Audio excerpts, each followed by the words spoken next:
Hello and welcome to Ace Book Talk, where we dive into the pages of classic literature. Today, we re-escaping into the delightfully chaotic world of P.G. Wodehouse with Right Ho, Jeeves. Get ready for a dose of British wit, unparalleled silliness, and the ever-reliable Jeeves to save the day. Pelham Grenville Wodehouse, born in 1881, was a master of comedic writing. Born in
what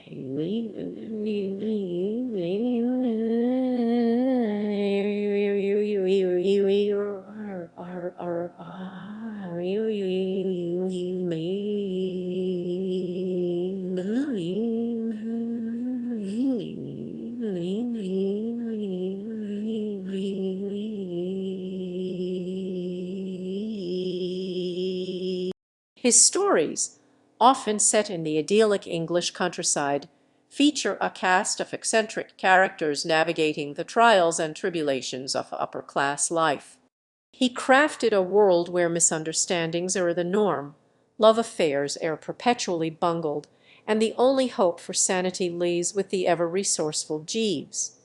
Wodehouse's writing style is characterized by its light-hearted tone, playful use of language, and intricate plots that somehow always resolve in a satisfyingly absurd manner.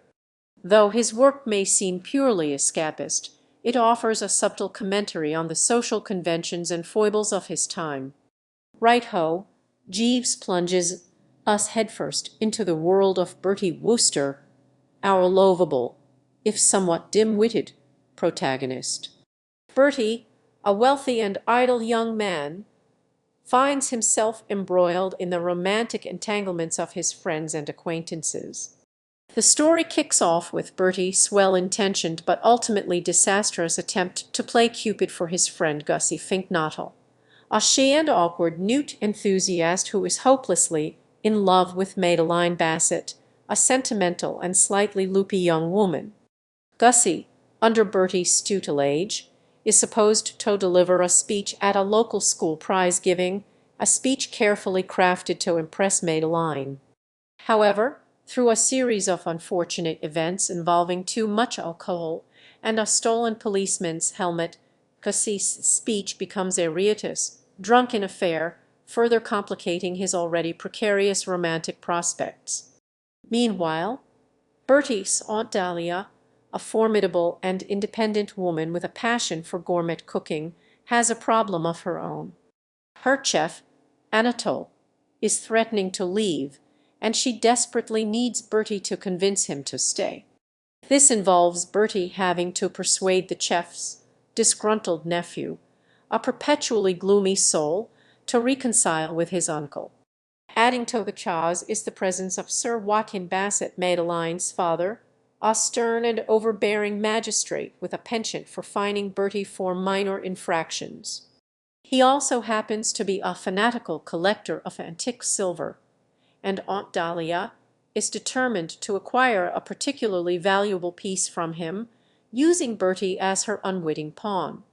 As Bertie juggles these various predicaments, he finds himself in increasingly ridiculous situations, from dressing up as a clergyman to sneaking into Sir Watkin's house in the dead of night.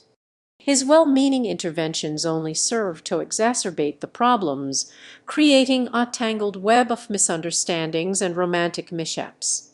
Thankfully, Jeeves, Bertie's exceptionally intelligent and resourceful valet, is always on hand to untangle the mess.